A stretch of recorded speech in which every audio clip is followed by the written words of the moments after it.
joining me today. We are going to be starting our journey through the book of Daniel for the rest of this quarter for our Sunday school classes. So let's go ahead and pray as we get started. God, I thank you for today. We thank you for the time to open your word. We pray that as we start this journey through Daniel, that you will form us and transform us and reveal something of yourself to us, God. We love you and we pray all this in your holy and precious name, Jesus. Amen. So as I said, we're going to be starting our study of Daniel today for the rest of this winter quarter of our Sunday school classes. And today we're going to be looking at Daniel 1. And I'm really excited about reading through this book together because it's one of my very favorite books in the Old Testament. These stories, especially in the first part of the book, have been some that I have heard my entire life and I have read countless times. So we are going to start today, though. I'm going to give a little bit of a background and then we're going to read all of chapter 1 and then we're going to break it down and talk about it.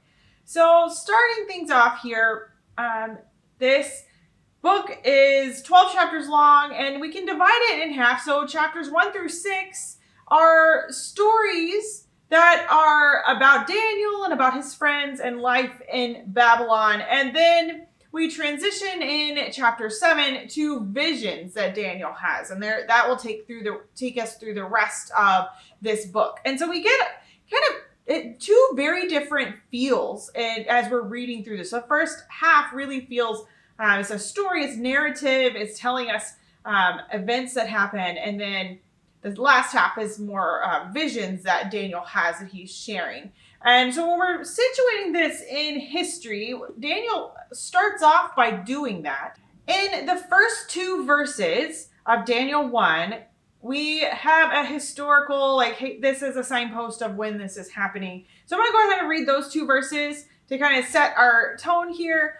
And it says, in the third year of the reign of Jehoiakim, king of Judah, Nebuchadnezzar, king of Babylon, came to Jerusalem and besieged it. And the Lord delivered Jehoiakim, king of Judah, into his hand, along with some of the articles from the temple of God.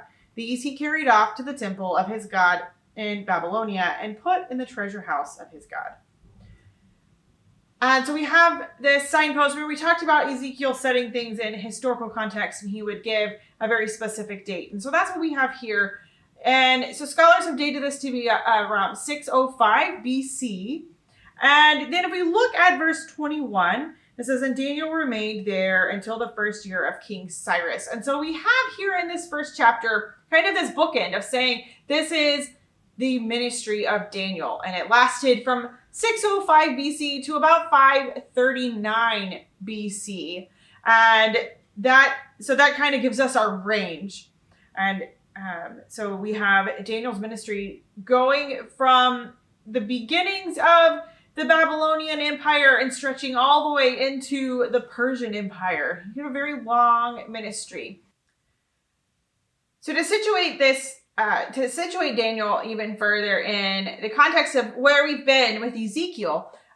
So what happened is King Nebuchadnezzar defeated the king of Egypt and then on his way back, he kind of came and attacked Jerusalem and then took some of those people away in 605 BC, which would have been when Daniel was taken, with some of the nobles and royal family, royalty from Jerusalem, and took them back. And this would have been before what's typically known as the first deportation. Remember, the first deportation in 597 was when Ezekiel was taken to Babylon. So this would have been before that. Daniel and Hananiah, Mishael, and Azariah were all taken to Babylon before Ezekiel was.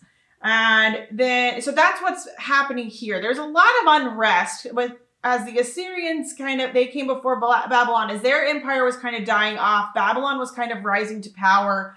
And so if we read in, if you're interested in this, you could read in 2 Kings 23 and 24. It kind of gives you a little bit of the overview of what was going on. And you can also look in 2 Chronicles. Either one of those places would give you some of the what we have in the Bible that ties in with what was going on in the ancient Near East at that time. And so that's where we find ourselves here at the beginning of Daniel. And so scholars say that Daniel was probably pretty young and his friends were probably 20 or even younger whenever this is happening, because of how long his ministry lasted, since it lasted from Nebuchadnezzar all the way into the reign of Cyrus. So before we keep going, let's go ahead and pause here and read the Daniel 1 and kind of get our minds wrapped around this passage, and then we'll break it down and talk about it a little bit more in depth. So Daniel 1, verses 1 through 21. In the 3rd year of the reign of Jehoiakim, king of Judah, Nebuchadnezzar, king of Babylon, came to Jerusalem and besieged it. And the Lord delivered Jehoiakim, king of Judah, into his hand, along with some of the articles from the temple of God. These he carried off to the temple of his God in Babylonia, and put in the treasure house of his God. Then the king ordered Ashpenaz, chief of his court officials, to bring into the king's service some of the Israelites from the royal family and the nobility. Young men without any physical defect, handsome, showing aptitude for every kind of learning, well-informed, quick to understand, and qualified to serve in the king's palace. He was to teach them the language and literature of the Babylonians. The king assigned them a daily amount of food and wine from the king's table. They were to be trained for 3 years, and after that they were to enter the king's service. Among those who were chosen were some from Judah: Daniel, Hananiah, Mishael, and Azariah. The chief official gave them new names. To Daniel, the name Belteshazzar; to Hananiah, Shadrach; to Mishael, Meshach; and to Azariah, Abednego. But Daniel resolved not to defile himself with the royal food and wine, and he asked the chief official for permission to not defile himself this way. Now God had caused the official to show favor and compassion to Daniel. But the official told Daniel, "I'm afraid of my lord the king, who has assigned your food and drink. Why should he see you looking worse than the other young men your age? The king would have my head because of you." Daniel then said to the guard whom the chief official had appointed over Daniel, Hananiah, Mishael, and Azariah, "Please test your servants for 10 days. Give us nothing but vegetables to eat and water to drink. Then compare our appearance with that of the young men who eat the royal food, and treat your servants in accordance with what you see." So he agreed to this and tested them for 10 days. At the end of the 10 days, they looked healthier and better nourished than any of the young men who ate the royal food. So the guard took away their choice food and the wine they were to drink, and gave them vegetables instead. To these 4 young men, God gave knowledge and understanding of all kinds of literature and learning, and Daniel could understand visions and dreams of all kinds. At the end of the time set by the king to bring them into his service, the chief official presented them to Nebuchadnezzar. The king talked with them, and he found none equal to Daniel, Hananiah, Mishael, and Azariah. So they entered the king's service. In every matter of wisdom and understanding about which the king questioned them, he found them 10 times better than all the magicians and enchanters in his whole kingdom. And Daniel remained there until the 1st year of King Cyrus. So what a story, or what a beginning to a story. And as we talk through this, I want us to think through, and we'll talk through them as we get to them, all of these different times that God acts in this passage. And the first one is right here in verse 2. It says, "The Lord delivered Jehoiakim, king of Judah, into Nebuchadnezzar's hand."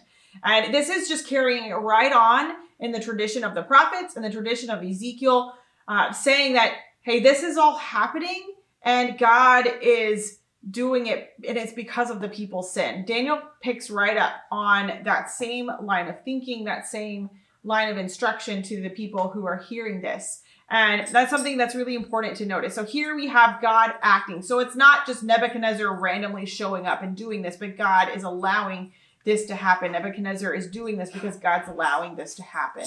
And it's a result of what the people have done. And so then we have all of these articles that Nebuchadnezzar takes from the temple of God, and he carries them and puts them in his treasure house for his God. And exactly what those were, we're not exactly sure. We don't have the specific list of them, but if we read at different points in the Old Testament, we have different articles used in the worship of God mentioned. Things such as maybe pots or shovels or forks, different things that would have been used in the sacrificial system or any of those things.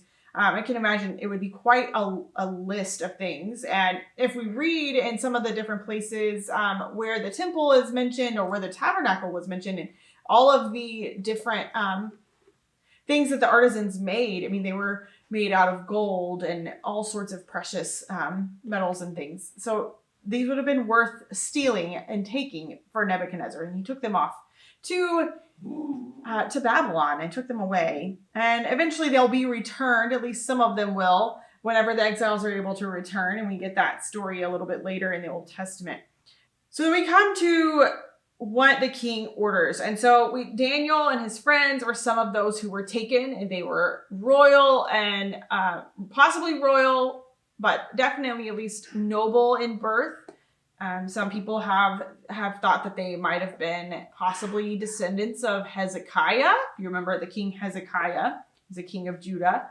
And that would connect up with Isaiah 39:7. So if you want to look that up, that's kind of interesting. But regardless of exactly who they were considered to be important people, men from important families in Jerusalem. And they were taken off to Babylon. And this would have been before the fall of Jerusalem. So at this point, King Nebuchadnezzar is wanting to control Jerusalem and the kingdom of Judah, not necessarily like smash it to smithereens.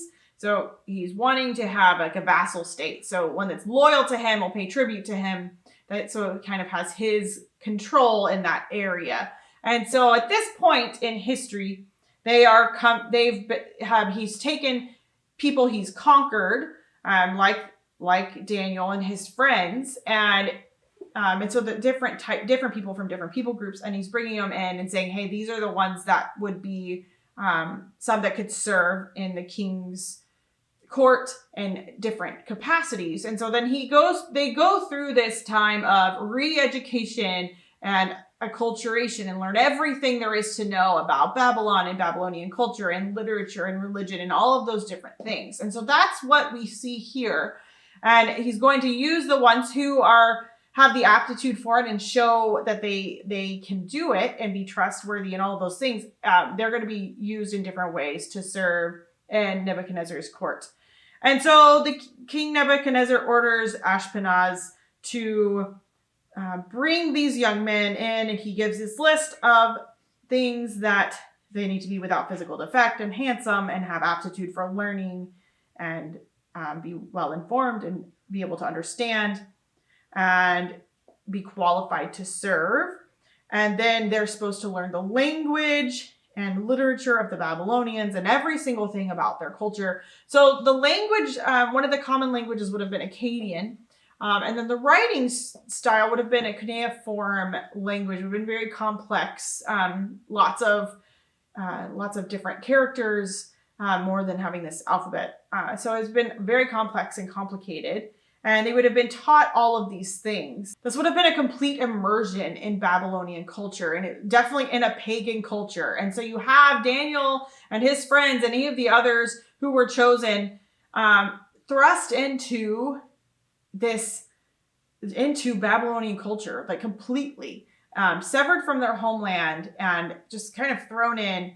And then they are going to be trained in all the different things in Babylonian culture and religion. So they would have been trained in like things like divination or astrology, and would have been trained in some of those arts. And we see that a little bit more in detail as we read further in Daniel. And so we see also, though, that they are given new names. And this would have been part of that process of acculturation. Daniel and each friend were given a new Babylonian name. And so Daniel's name, Daniel, means God is my judge. And so this would have been particularly, it's kind of like a big slap in the face, I guess is what I would say. Because like Daniel's name, the name of God was in it, Daniel, God is my judge. And then he was given a name that has the name of a Babylonian deity, which it was Belteshazzar, which means may God, so whatever the name of this God was, protect his life. And So it was almost a way of trying to erase that identity. And so we also have that with Azariah and Hananiah and Mishael. So Azariah, God is my help. Hananiah, God has been gracious. Mishael, who is like God. And so we get all of that, all of those names. That's what their Hebrew names meant. They had the name of God or a name for God in their name.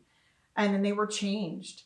And it included names of other deities from Babylon. This would have been another way of trying to strip them of their previous culture and indoctrinate them into Babylonian culture. But we see them accept that. We see them also be willing to go in and have this pagan education completely.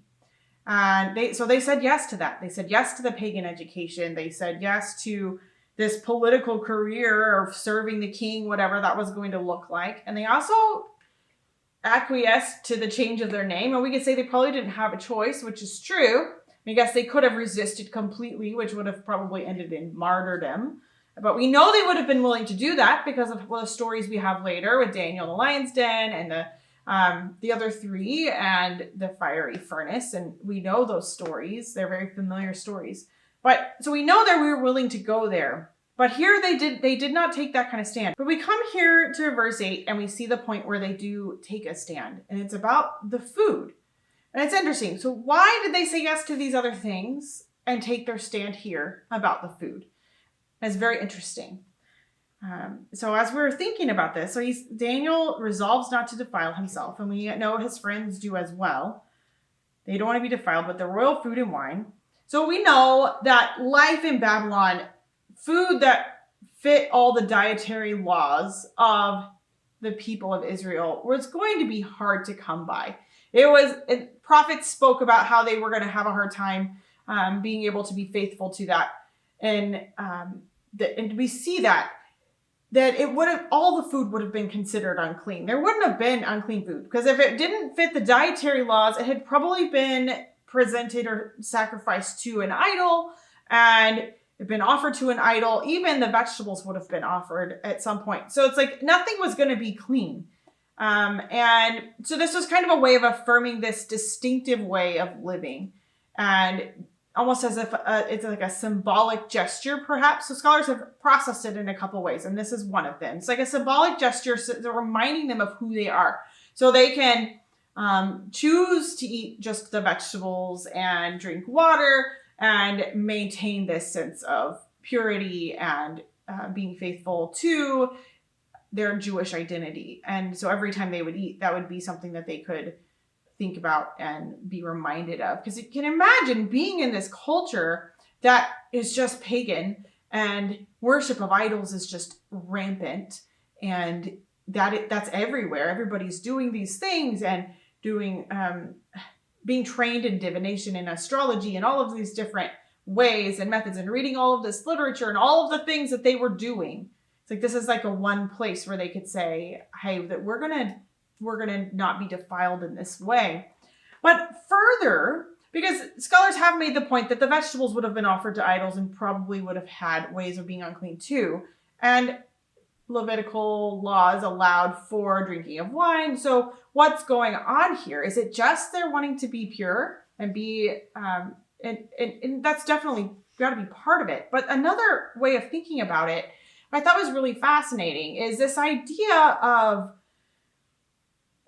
eating the food of the king's table is almost a way of saying, okay, then they're completely dependent and loyal to and committing to the King Nebuchadnezzar, and he's going to provide everything that they need and do all of the things for them. So any success they have, any good things that come out of it are going to be because of Babylon and because of King Nebuchadnezzar.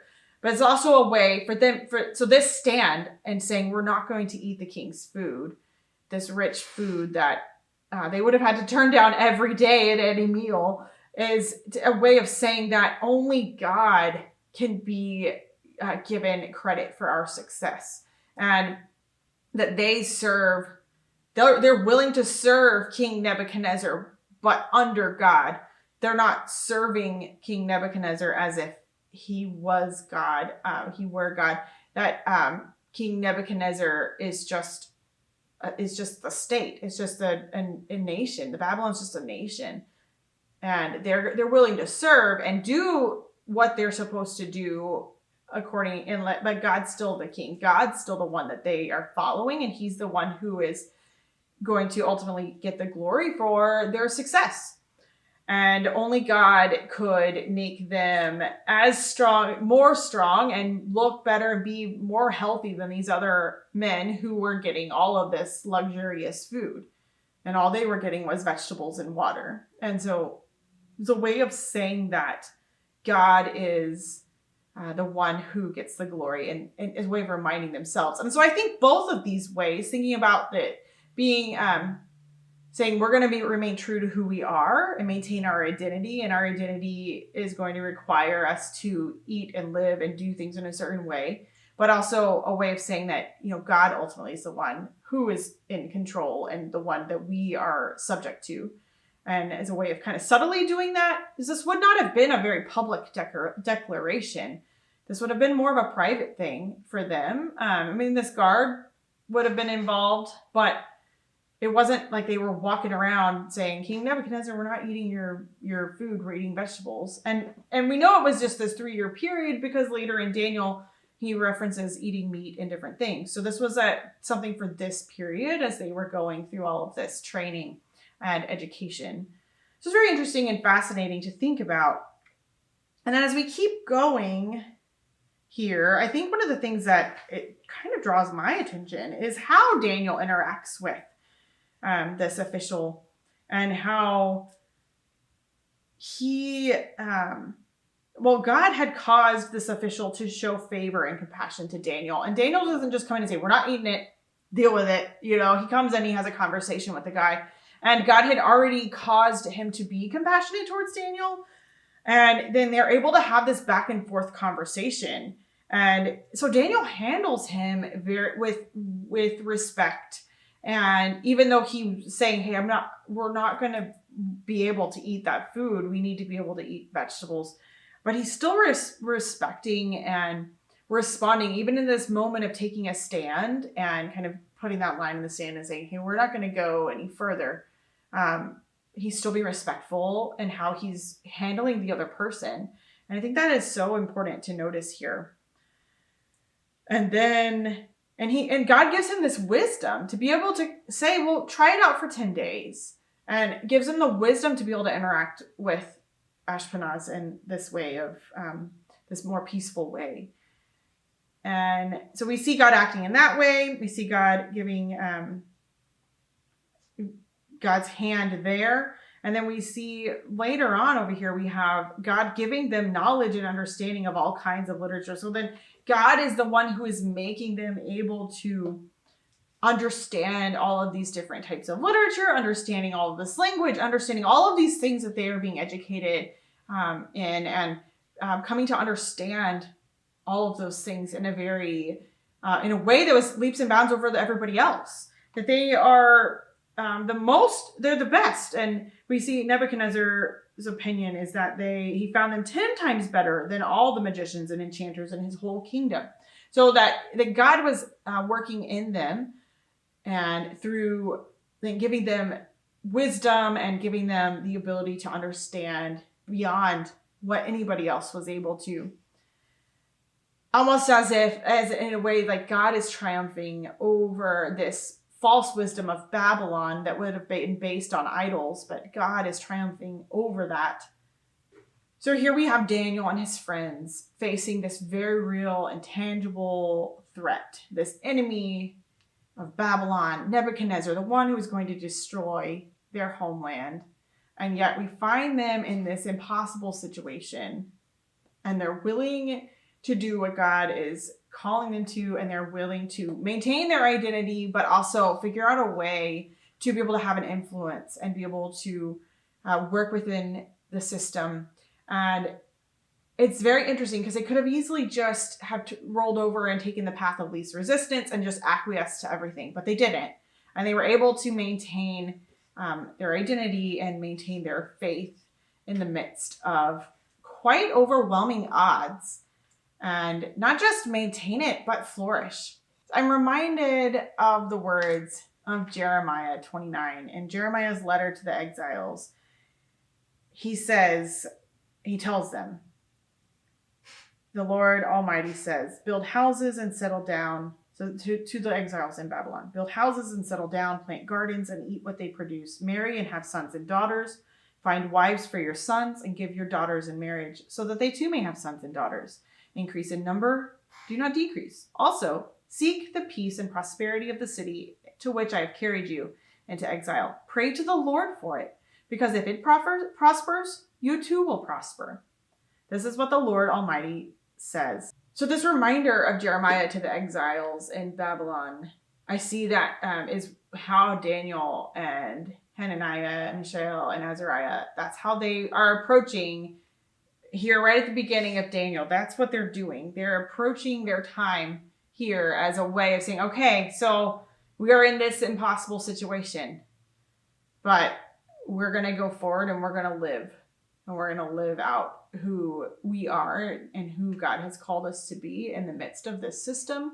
And we're going to serve as the way that we're being called to.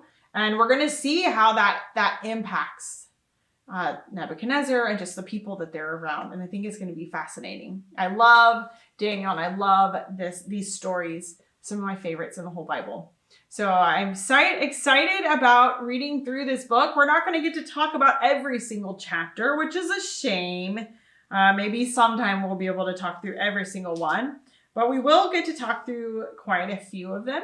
So I hope that you will join me on this journey, but I also hope that even though we're not going to get to talk about every single verse or every single chapter, that you will take this time over these next several weeks to read the book of Daniel. It really does read pretty quickly. It's not super long. It's not as long as Ezekiel or anything like that. But it's the first half is a lot of story. So I encourage you to read and just take it in and just see what God has to say to you and what is God revealing about himself. We didn't really talk about that much today, but we will continue talking about it as we go forward. So thanks for joining me today, and I'll see you next week.